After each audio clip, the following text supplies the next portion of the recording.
इसी आश्वासन के साथ हमने अपने प्रदर्शन को रोका, लेकिन इसका मतलब ये नहीं है कि हमारे साथ न्याय नहीं हुआ तो हम आगे चल के आंदोलन करने के लिए बाध्यकारी होंगे। अपने विधायक और माननीय ओवैसी जी को भी एक मैसेज देना चाहता हूं, वो हैदराबाद में बैठकर उत्तर प्रदेश की जो कुंजी घुमाना चाहते हैं, आप अपना लेसन पूरा करके आइएगा महोदय।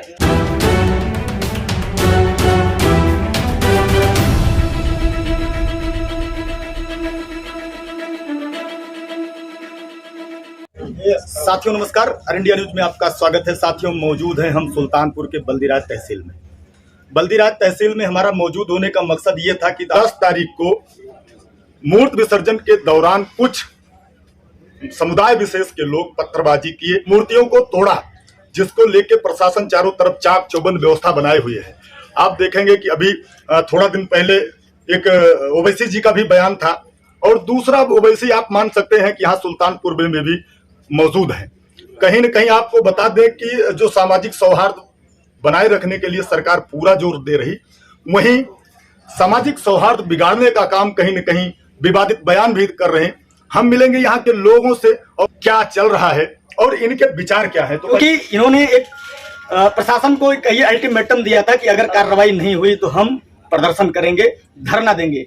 तो पहले तो मैं सभी यहाँ सदस्यों का इंडिया न्यूज में स्वागत करता हूँ। क्या कहेंगे, आप अभी प्रदर्शन के लिए तैयार थे, आपने अभी ताहिर के बयान को लेकर आप क्या सोचते हैं, क्या कहना चाहेंगे इस पर?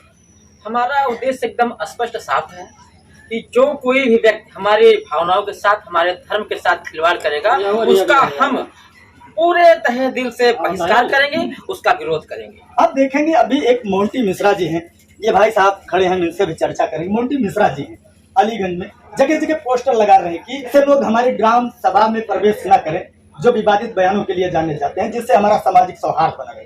क्या कहेंगे? हाँ, सामाजिक सौहार्द नहीं बिगड़ेगा नहीं।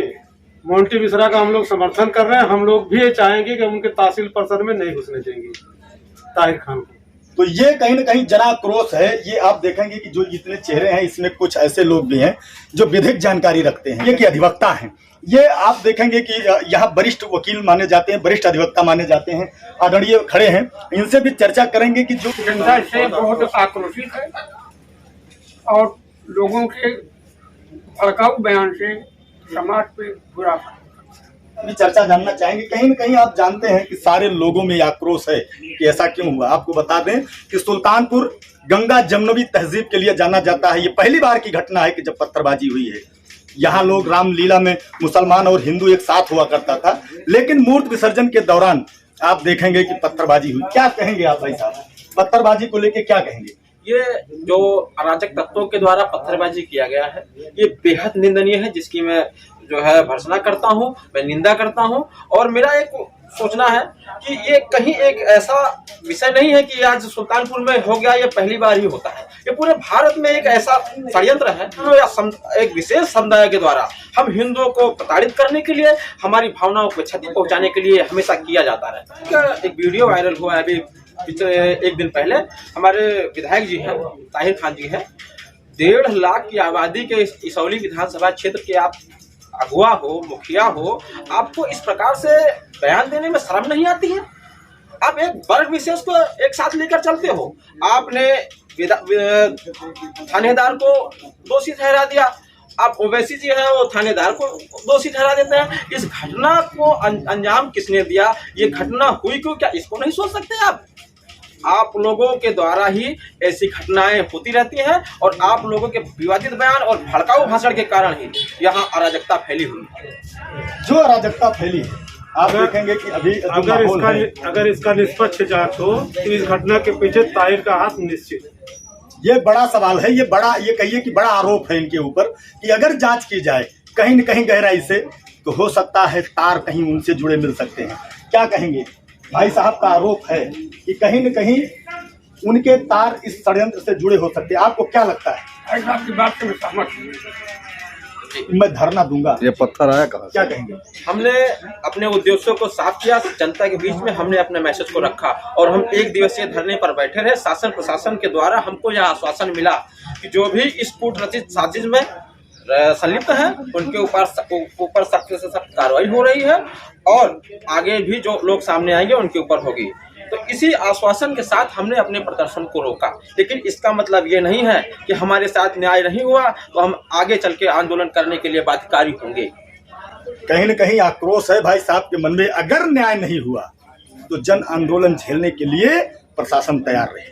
और मैं अपने विधायक और माननीय ओवैसी जी को भी एक मैसेज देना चाहता हूं, वो हैदराबाद में बैठकर उत्तर प्रदेश की जो कुंजी घुमाना चाहते हैं, आप अपना लेसन पूरा करके आइएगा महोदय। इसौली की बात करने से पहले आपके अंदर जो अराजकता फैली हुई है, एक वर्ग विशेष के लिए आप अपनी पार्टी का नाम क्या रखे हुए हैं, क्या रखा हुआ है आप लोगों ने?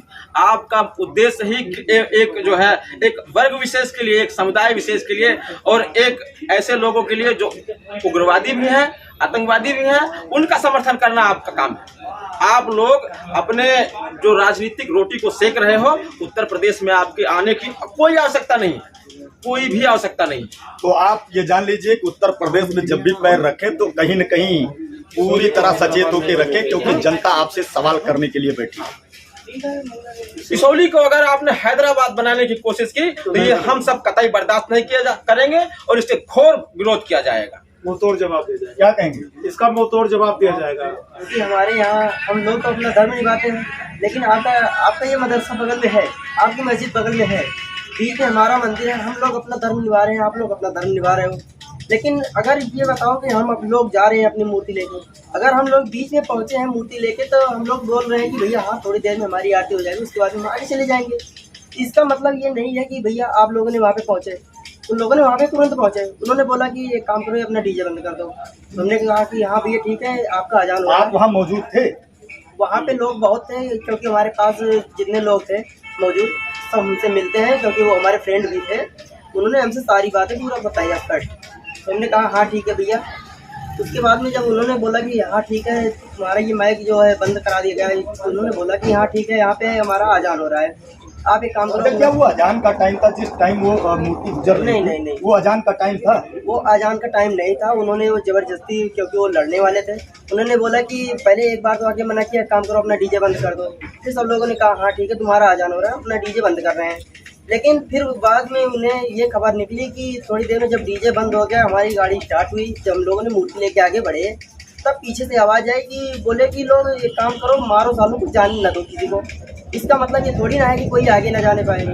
बस उसी में पास में पत्थरबाजी होने लगी, तलवारबाजी होने लगी। ये छोटे से बच्चे आप देख रहे हैं भाई साहब से, ये कहीं न कहीं इनका बयान अगर ये सही है तो ये निंदनीय है। मैं तो प्रशासन से भी कहना चाहूँगा कि आप एकदम बेहतरीन जांच करें, एक मैं कहूँगा कि इंच जांच हो और इस जांच का जो परिणाम निकले कहीं न कहीं उस पर सख्त कार्रवाई हो। ऑल इंडिया न्यूज़ में बने रहने के लिए आपका बहुत बहुत धन्यवाद। जय हिंद, जय भारत।